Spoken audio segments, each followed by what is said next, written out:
इसमें कोई शक एंड शुबा नहीं है कि एससी एसटी के एमपी एमएलए या बैकवर्ड के गूंगे बहरे हैं। पार्लियामेंट में खड़ा होकर के गूंगा बहरा कहा हूं। ये भारत बंद वाले मामले पर ही हमारा झगड़ा हुआ था। हिस्ट्री कभी रिपीट नहीं करती, आपको ये ध्यान रखिएगा। हर बार कोई नई चीज होती है, नई सर्कमस्टांसेस होती है। कितना साल लगा मुझे उस मुकदमे को लड़ने के लिए, यहाँ पर ग्वालियर में और इधर आपका जयतारण में, बाड़मेर में और जोधपुर में जो लोग फंसाए गए थे, हमने अभी तक हम लोग लड़ रहे हैं। 30-40 जगह का बंदी का हम लोगों ने खुद देखा था और नरेंद्र तोमर से किसी से कह करके कैसे छुड़वाए हैं। तो उस बार अचानक हुआ था, जहां नाम किसी का आया, उदित राज का नाम आ जाए या नाम आए राजेंद्र पाल गौतम का नाम आ जाए, डॉक्टर एसएन गौतम का नाम, किसी का नाम आ जाएगा, बंद नहीं होगा। बिना नाम वो बंद हो गया था। बड़ा दुर्भाग्य है, जहां किसी का नाम आएगा विरोध शुरू यहीं से होगा। और एक बात है, पॉलिटिशियन आपको किस पॉलिटिशियन को घेर करके सुना करके 1% कोई काम करा पाया है, बता दे मुझे। किसने किया? मैं तो कभी नहीं जाता पॉलिटिशियन। वो 80% 70% लोग जनरल कैटेगरी के लोग वोट देते हैं, उनको उनकी चिंता रहती है, आपकी चिंता नहीं। आप कुछ नहीं कर पाएंगे, 1% नहीं कर पाएंगे। आप उन्हें भूल करके अपनी लड़ाई लड़े तो आप जीत जाएंगे। वो नहीं जानते क्या कि सवर्ण को और बैकवर्ड को खुश करेंगे, शेड्यूल कहां जाएंगे? इनकी है क्या? ज्यादा 15% 20% हो, वो निर्णायक होता है कहीं। एक बात है। दूसरी बात है, टिकट देने वाला कौन होता है? कमजोर को दिया जाता है। एक नहीं लगेगा, दूसरा तैयार हो जाएगा, तीसरा चढ़। लड़ने वाला के गर्दन कटती है। एक बार गर्दन कटने के बाद दूसरा विधानसभा लोकसभा में घुसता नहीं कभी। आप उनसे उम्मीद छोड़ दीजिए, मुझे बता दो कोई रिजल्ट लिया हो घेर करके उनसे।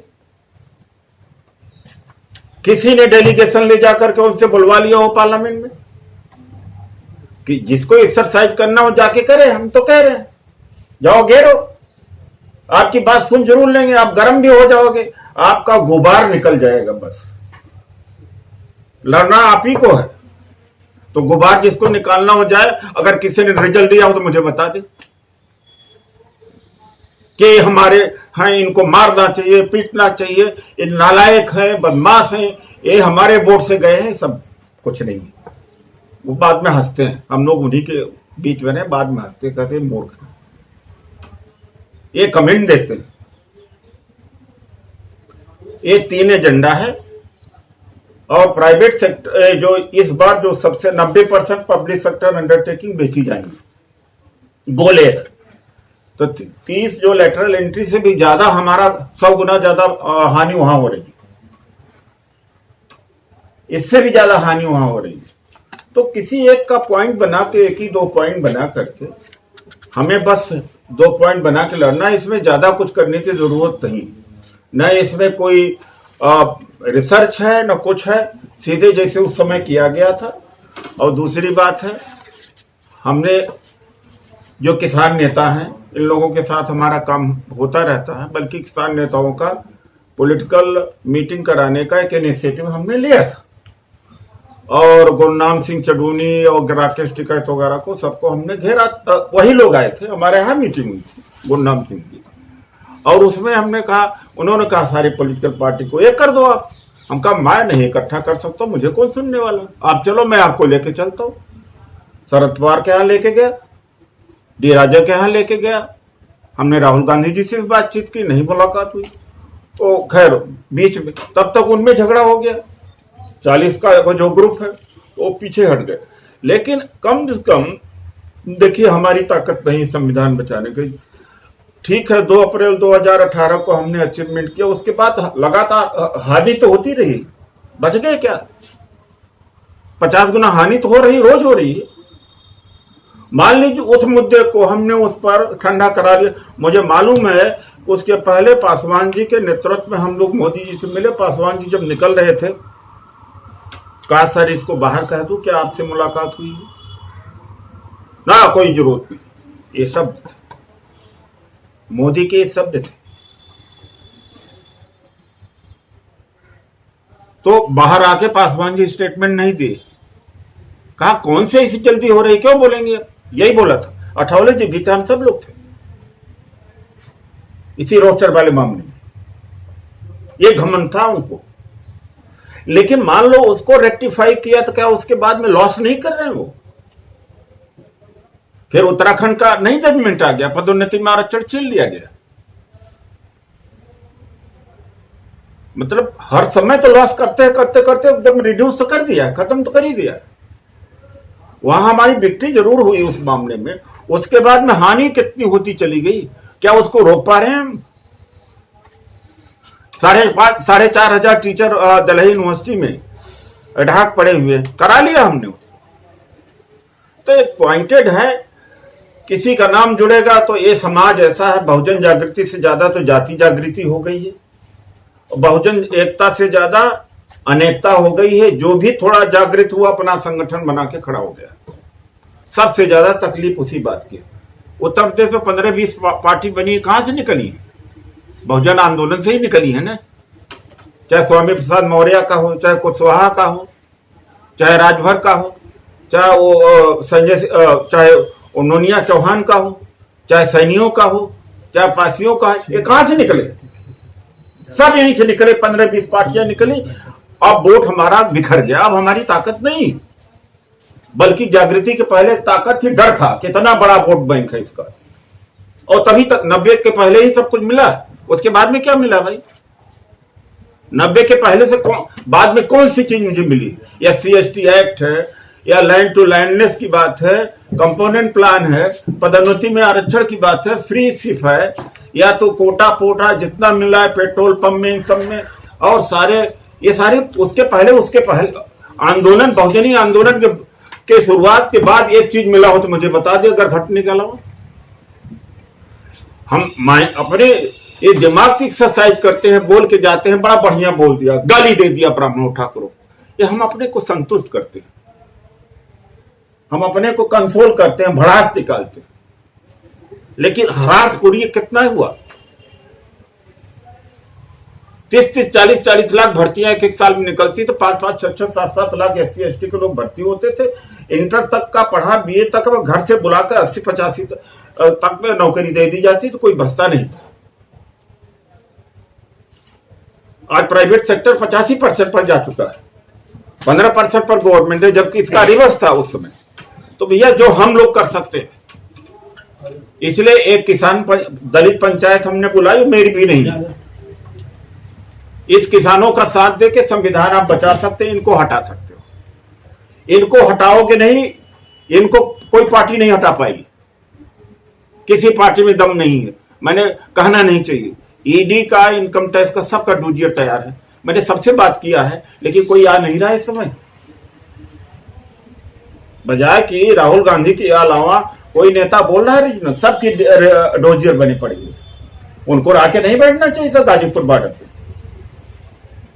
चाहे NCP हो, चाहे सपा हो, चाहे बसपा हो, चाहे जितनी रीजनल पार्टियां हो, कोई रीजनल पार्टी आ रही मैदान जब, या कांग्रेस में लीडरशिप को छोड़ के बाकी लोग आ रहे हैं?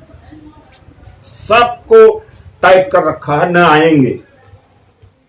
यही किसान 2024 को हटा सकते, बाकी कोई हटा नहीं सकता। 6.5 साल में किसकी ताकत है भाई? दिया टक्कर किसी ने? तो एक दलित पंचायत हमने प्रपोज किया है, जिसमें किसान नेता सब आए। का भैया आकर के आप हमें अपील कर दो, आप हमें ताकत दो, तो आप हमें ताकत दे दो। हमारा कोई पॉलिटिकल एंड नहीं है, इससे मेरा कोई फायदा भी नहीं होने वाला, लेकिन लगेगा कि दलित समाज इनके साथ में लगा हुआ है, और लड़ाई हमारी भी लड़ रही है। आज आटा 150 किलो हो जाएगा, कौन मरेगा? दलित मरेगा। किसान तो 2-4 बार मरेगा ना, जब अनाज बेचेगा। और खरीद को ना, ये रेल को जिस तरह से जागीर की तरह बांटी जा रही है, हमारे सम्राट जो बांट रहे हैं कि रेल आप ले लो, तेल आप ले लो और एयरपोर्ट आप ले लो, बंदरगाह आप ले लो, तो रिजर्वेशन तो उसी में था। अगर उनके खिलाफ लड़ाई हो रही है, कोई लड़ रहा है, तो दुश्मन का दुश्मन हमारा दोस्त होता है। इसीलिए रोज जाता हूं, इसलिए कि हम लोग नहीं बचा पाए, हमारी औकात नहीं है। बहुत बातें, बड़ी बात कर लेना, खैर आप सब बड़े हो सकते हैं, मैंने खूब देखा है हम लोगों की कोई बात का कोई असर नहीं है, वोट बिखर गया, कुछ नहीं मानते हो, कुछ नहीं, सारी पॉलिसीज आपके खिलाफ है तो लाते जाए आप। इस बार टारगेटेड बजट में और जो नेशनल बजट में या जनरल बजट में कितना गैप कर दिया, स्पेशल कंपोनेंट प्लान आपको उड़ा दिया। पहले सब प्लान हुआ करता था, सब प्लान रहा ही नहीं, हो तो जनरल प्लान कर दिया। इतनी बड़ी घटना हुई, कौन किसने कर लिया भाई, रिवर्स करा लिया। राजीव गांधी स्कॉलरशिप 2000 की खत्म कर दी गई, 750 उसको SC ST का 2700 PhD निकलते तो खत्म कर, कौन सा बहाल करा लिया भाई हम लोगों ने। मंत्र के उच्चारण के साथ में इमारत बन रही है, संसद की इमारत की नींव भर रही थी, सेकुलरिज्म रह गया। सेकुलरिज्म आजकल बोलने की हिम्मत नहीं पड़ रही किसी को बोलने का, गाली हो रहा। तो भैया ये पॉलिटिकल क्लास से तो हमें कोई उम्मीद है नहीं। उम्मीद करना हो, गाली देना हो, जिसको गाली दे जाके मिले, और ये ना बोलेंगे। और इतना मैं अंदर की बात बता रहा हूँ, उन्हीं के बीच आज नॉर्थ एवेन्यू में रहता हूँ, 10-5 से रोज मुलाकात होती रहती है, पड़ोसी हैं सब, उनकी मानसिकता को मैं आपको रिप्रेजेंट कर रहा हूँ। आपको सुनना या ना सुनना मैं आपके ऊपर, आप अपने बूते पर क्या कर सकते हो, decide that and you can do a lot. यही कर सकते हैं, बाकी दूसरे के कंधे पर हम क्या कर सकते हैं। तो आप आह्वान दीजिए, लेकिन कोई नाम हम न आए, वरना तो एक बात। दूसरी बात है, डरे हुए हैं लोग। आगरा में सब बंद कर दिए गए थे, ग्वालियर में सब बंद किए गए हैं, झालावाड़ में मारे गए थे, जोधपुर में मारे गए थे, बाड़गम मारे गए थे, मेरठ में दौड़ा दो के बाद 4-4। इस बार निकलेंगे नहीं निकलेंगे, कहीं फ्लॉप न हो जाए आप। इसलिए you have to change the strategy. देख लो, इसमें असेस कर लो, हमें क्या, हम तो साथ हैं। जहां कहो कि हम एक कार्यकर्ता के तौर पर लगे रहेंगे, बट लोग फियरफुल बहुत हैं। उस बार से 8-9 लोगों की हत्या हुई है, गोली मारी गई है, सबके ऊपर केस लादे गए। मेरठ में कितने दिनों तक हम लोग लगे थे, घर छोड़ के भाग गए थे। जो पार्टिसिपेट किया था 2-2, 3-3 महीने घर छोड़ के भाग गए थे, जो भारत बंद में पार्टिसिपेट किया था। जाके फियर चेक करिए ना, SP को, एडिशनल DG को कितने केसेस में बोलना पड़ा।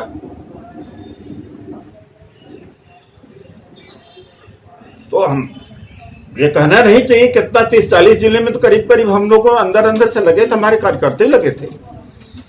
ये अनुभव है, वो डर है उनमें, हम बताते रहे आपको। तो फिर भी कोशिश करिए, किसान आंदोलन है, किसान आंदोलन के पीठ पर चढ़ करके बहुत कुछ कर सकते हो। इनके साथ केवल खड़ा हो जाओ, भीड़ ये उखाड़ देंगे, सिख लोग हैं ये यही उखाड़ सकते हैं। और लंगर न हो और सिख न हो तो आंदोलन चल पाएगा। भारत में कोई आंदोलन नहीं चला सकता जो वो चला सकते। ये खालसा एड की ताकत है और लंगर की ताकत है। खाना वो मिलता है जो आपको मतलब है कि 5 स्टार होटल में इतनी वैरायटी नहीं मिलती होगी। ये उन्हीं की सेवा भावना और सिखों की हिम्मत है। नहीं, 4 दिन कोई नहीं टिक पाएगा बिना खाना पानी।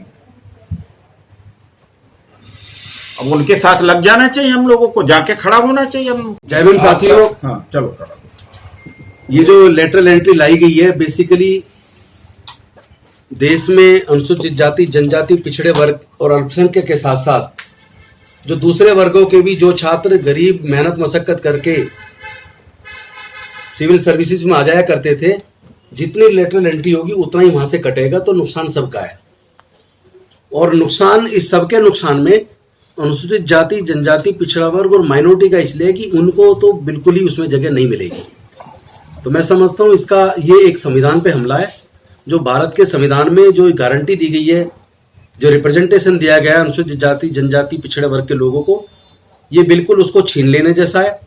और ये पहले उन्होंने 4th क्लास एम्प्लॉयमेंट पे ठेकेदारी प्रथा में ला दिया और धीरे धीरे अन्य नौकरियों को ला दिया। अब लेटरल एंट्री से सिविल सर्विसेज को भी वो लोग कम करना चाहते हैं और मैं समझता हूँ इसका सशक्त तरीके से विरोध होना चाहिए।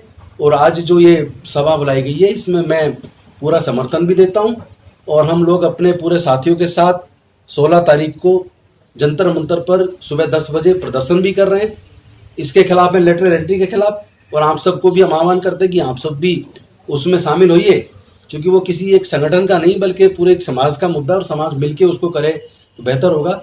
इन्हीं शब्दों के साथ आपको सवाल करना चाहते तो सकारात्मक ही रहना चाहिए। ऑप्टिमिस्ट उदित राज जी भी बात कर रहे थे अपने एक्सपीरियंस से, लेकिन क्या है कि कोई भी मूवमेंट जो जब स्टार्ट कर रहे हैं तो उसको ऑप्टिमिज्म से स्टार्ट रखना चाहिए। तो जैसा कि मुद्दा आप कह रहे हैं 2-3 मुद्दे करने चाहिए, तो लेटरल एंट्री पे आप एक बात कर रहे हैं। दूसरा मैं चाहता हूं कि रोजगार वाला मुद्दा जो है, बेरोजगारी का जो मुद्दा है, इसे किसी तरीके से इसमें कनेक्ट करना चाहिए। इसमें बहुत सारे 2 करोड़ रोजगार देने की जैसे बात की गई थी, इस टाइम कोरोना काल की वजह से भी बहुत सारे लोगों की नौकरियां चली गई हैं और हमारे समाज के लोगों की तो नौकरियों की हालत वैसी खस्ता है। तो हमें इसमें युवाओं को जैसे जोड़ने का एक जो उदाहरण आया है वो इसी से कनेक्ट होगा जब हम रोजगार से जोड़ने की बात करेंगे। मेरा इतना ही सुझाव है। बाकी आप सब लोग जो मूवमेंट बना रहे हैं बहुत शानदार मूवमेंट है, इसको हम और नीचे ले जाने का काम करेंगे, क्योंकि आज ये जैसे एक मीटिंग हुई है, इसकी बहुत सारी मीटिंग्स वाइड रूप से करने की आवश्यकता है। हर एक लोग अपना अपना संगठन चला रहे हैं, उस संगठन की जिम्मेवारी लें कि लगभग वो 100-100, 200 मीटिंग नीचे कम्युनिटीज में जाके करें और उसको एक मूवमेंट बनाए। जो जनगणना वाली बात है ये तभी सफल हो सकती है कि जब हम इसको मूवमेंट क्रिएट कर देंगे, नहीं तो जनगणना हो जाएगी तो फिर आपने जैसा कहा कि सब प्लान आधारित कराना है, कुछ भी और गवर्नमेंट को पॉलिसीज बनानी है, वो फिर उसी आधार पर बनाएंगे। धन्यवाद। जय भीम। मैं उसमें रणनीति पर आता हूँ। रतनलाल जी ने जो बात कही, उदित राज जी ने जो बात कही, दोनों ही बातों से मैं सहमत हूँ। और अमूमन हम लोग जो भी आपस में चूंकि समान विचारधारा वाले लोग बैठे हैं तो 80-85% मुद्दों पर तो हमारी समानता रहती है। थोड़ी बहुत कौन काम किस तरीके से करना है उसमें थोड़ा बहुत वैचारिक अंतर हो सकता है, वो अलग बात है। ये बात सही है कि इस समय देखिए आंदोलन करना उतना मुश्किल तो होता है, लेकिन ऑलरेडी चूंकि आंदोलन चल रहा है तो उसका अपने फायदे में इस्तेमाल कर लेना और उनको भी फायदा देना और उनसे खुद भी फायदा लेना, ये इस समय काफी आसान हो सकता है। किसानों के आंदोलन में जैसे चल रहा है, अब जो आंदोलन संचालित कर रहे हैं, जो आंदोलन कर रहे हैं, जो लगातार वहां पर बैठे हैं, वही उसकी दिशा और दशा तय करेंगे। उसमें हम लोग अपनी ज्यादा से ज्यादा भागीदारी करें तो उसमें अपने मुद्दों पर भी उनको कुछ और सहमति, उनका मुद्दों का जो विस्तार करके जो 2-3 मुद्दे हम जोड़ना चाह रहे हैं उनको आसानी से समझाया जा सकता है। ये मुझे लगता है जैसे गाजीपुर बॉर्डर में मैं भी लगातार समय दे रहा हूँ और वहाँ पे हमने क्या किया है, आपसे उस दिन बात नहीं हो पाई, एक हमने पाठशाला चला दी वहाँ पर। जो किसान महिलाएं आई थी और उनके साथ में जो बच्चे आए थे उनकी पढ़ाई का लॉस ना हो और थोड़ा सा कुछ अलग भी दिखे और कुछ रचनात्मक काम भी हो, उसके लिए एक पाठशाला चला दी। और वो कभी यहाँ चली फिर कभी वहाँ पर शिफ्ट हुई, 2-3 और करते करते 29-30 तारीख से लगातार एक जगह चल रही है वो। और अब उसमें तकरीबन डेली 10 बच्चे बढ़ रहे हैं। तो किसानों के बच्चे जो आ रहे थे वो तो 26 जनवरी के बाद जब पुलिस ने घेराव किया तो काफी कम हो गए, लेकिन वहाँ पर जो बहुत सारे बच्चे जो कूड़ा करते बिनने आते हैं, जो लंगर में खाना खाने आ जाते हैं, वो सारे आने लगे। और उसके साथ में जो आसपास के इलाकों के जो लोग थे वो पेरेंट्स भी अपने बच्चों को लगातार ला रहे हैं। डेली 10-12 बच्चे, 100 से ऊपर बच्चे वहाँ पर लगातार हो चुके हैं। तो वहाँ पर हम सब लोग अगर वहाँ पर ज्यादा से ज्यादा समय दें तो और तब फिर वहाँ पर अपने जो मुद्दे हैं, लेटरल एंट्री वाले हैं या निजीकरण का वो लगातार उस पर दें। तो इस तरह से जो आंदोलन मैं सबको अपने मंच पर बुला रहा हूँ, दलित पंचायत में बुला रहा हूँ, जो सारे टॉप लीडर, बिल्कुल वहीं उनसे अपनी बात रखो कि देखिए शंभू जी बस कंक्लूड हो रहा है। हमारे वरिष्ठ साथी शंभू जी बैठ जाए 2 मिनट, वो सुन लो आपस में ही, अगर वो करना है तो फिर बोलिए। देखिए आज हम लोगों को जिस चीज की जरूरत है वो है ग्रुप डिस्कशन ऑन टीवी। सुकास्ट का रिजर्वेशन होता है, पंडित जी आकर के उस पर डिस्कशन करते हैं, ओबीसी पर करते हैं, सब कुछ। हमारा जो मीडिया चैनल है, नो डाउट अब आपके पास में सिर्फ ये सोशल मीडिया रह गया है और तो कुछ आपके पास है नहीं। क्या हम इसमें से ऐसा कोई ग्रुप तैयार कर सकते हैं जो हर पॉइंट को लेकर के ग्रुप डिस्कशन करे? आज अगर आपके 4 एक्सपर्ट मान लीजिए प्रोफेसर रतनलाल हैं, उदित राज जी हैं, गौतम साहब हैं, अनिल जय हिंद हैं, मैं हूं या कोई भी, हम 4 लोग बैठ जाते हैं और हम ये बात करते हैं डिबेट, क्योंकि जो टीवी की डिबेट लोग देखते हैं। हमारे सोशल मीडिया में भी उस तरह का कोई सेटअप तैयार किया जाए। एक तो उसको लोग आप देखेंगे, एक प्रोफेसर भी बोल रहा है, उसमें एक अपना फार्मर भी आ जाएगा, एक मजदूर वाल्मीकि समाज का सफाई कर्मचारी आ जाएगा। कोरोना आया, कोरोना में डॉक्टरों का खूब डिस्कशन हुआ कि डॉक्टर बड़ा बलिदान ही दे रहे हैं, लेकिन सबसे ज्यादा जो बलिदान जो हो रहा था वो तो सफाई कर्मचारी का था, उसके पास कुछ भी नहीं था। तो मैं एक तो इस बात पर आप लोगों को चाहूंगा कि यहाँ, क्योंकि ज्यादा लंबी बात कहने में वक्त खराब होगा। दूसरा, देखो नेतागिरी बड़ी गंदी चीज है। कौन सी गंदी चीज है? उदित राज जी बुरा मत मानना, सच्चाई ये है कि आज हम जिस चीज से डरे हुए हैं वो है कि नेता बनने के बाद हम किस पार्टी का जाकर के टिकट ले लेंगे। मैं इसको माइंड मत करना, मैं इसको समझाते हुए कह रहा हूं। आज जरूरत है सेक्रीफाइस करने वालों। हम ये चाहते हैं कि आप मेंबर पार्लियामेंट बने, लेकिन वो बने जो अपनी बात कह सके। आप ही अभी बता रहे थे कि मोदी जी ने कहा कि नो, बाहर जाके ये मत कहना। लानत है आप लोगों की मेंबर पार्लियामेंट से, तो उसी समय कह देते जी रिजाइन दे रहा हूं और मैं चल रहा हूं। नहीं कर पा रहे हम लोग। आपके पास क्या कमी थी? इनकम टैक्स कमिश्नर से रिटायर हुए, 4-6-10 करोड़ के नहीं, मुझे अच्छी तरह आप सुन लीजिए, 2.5 महीने ये- पहले आप सुन लीजिए, 2.5 महीने पहले कमीशन के चेयरमैन का भी खाली ऑफर किया गया था। मेरे सेक्रीफाइस पर मत कहिए। मैं आपके उस पर नहीं कह रहा, मैं ये कह रहा हूं कि इस तरह के 2.5 महीने पहले मोदी के यहाँ से ऑफर हुआ था। हम कल लात मारता हूँ, चेयरमैन का कैबिनेट पोस्ट होती है। मुझे पता है। देखिए वही मैंने कहा ना कि व्यक्तिगत ये नहीं लेना है। हम में से जितने भी लोग मुझे लग रहा है कि यूनिटी के पॉइंट जितना सेक्रीफाइस हम लोग अच्छा चलिए इस बात को नहीं खत्म कर, लेकिन मैं एक बात बता रहा हूं कि आज अगर जरूरत है आपको तो सेक्रीफाइस करने की ये जरूरत है कि मुझे मेंबर पार्लियामेंट के लिए कहीं नहीं जाना है, मुझे लड़ना है तो इसके लिए लड़ना है। और इसके लिए नौजवानों को अगर आप आगे लाते हैं, और वो नौजवान जो खाता कमाता है, बेरोजगार को लाओगे, वो कल आपके घर आकर के कहेगा मेरे को आप ये पैसे दे दो खर्चा पानी के लिए। तो हम ये चाहते हैं जिन लोगों के पास संसाधन है वो लोग आगे आए, नेता बनना चाहते हैं। बिल्कुल हमारे लोगों को कार्यकर्ता के साथ नेता बनना है, मेंबर पार्लियामेंट बनना है, लेकिन वो बनिए जो अपनी बात कह सके। और न कह सकें उसके लिए आप अपने आप को ये कह सकते हो कि मेरी गलती है, मैंने ये किया वो किया। हमने भी बहुत कुछ ऐसे तीर मार लिए और बहुत फेंका। रिजल्ट ये है कि हम लोग अपना कोई कैंडिडेट जिता नहीं पाते। क्यों नहीं जिता पाते? क्योंकि हम चापलूसी करते हैं। SC ST OBC ये नारा है कि मिले मुलायम कांसी राम, हवा हो गए जय श्री राम। इस नारे को किस तरह आप अपने जहन में रखते हो, किस तरह आप अपने आप में महसूस करते हो कि ये लड़ाई लड़ी जा सकती है। और एक बात बता दूं, कभी भी जीती हुई लड़ाई आप नहीं जीत सकते। जीती हुई लड़ाई इसलिए नहीं जीत सकते क्योंकि आपके अंदर अगर डर है तो आप कभी फतेह नहीं हासिल करते। मैं हारा हूं सिर्फ डर की वजह से, वरना 91 में मैं भी मेंबर पार्लियामेंट हो गया होता। क्योंकि बुजदिली मुझे पता है, चाहे कोई इसे माने ना, हो सकता है मैं बहाने में कहीं कुछ भी स्वाभिमान में कह दूं, लेकिन मुझे पता है कि वो मेरी बुजदिली ने मुझे हराया था।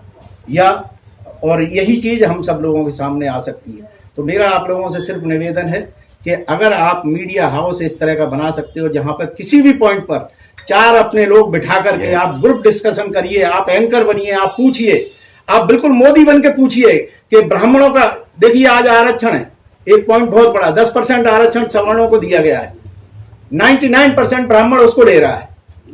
जुडिशरी में आप देखिए, अगर आपके किसी CJI का पैंट खुल जाता है, नंगा हो जाता है, कोई परेशानी, कोई चर्चा नहीं होती है। अगर दूसरी कौम का अगर होता, दूसरे दिन जाके ऑफिस नहीं अपने अटेंड कर सकता था।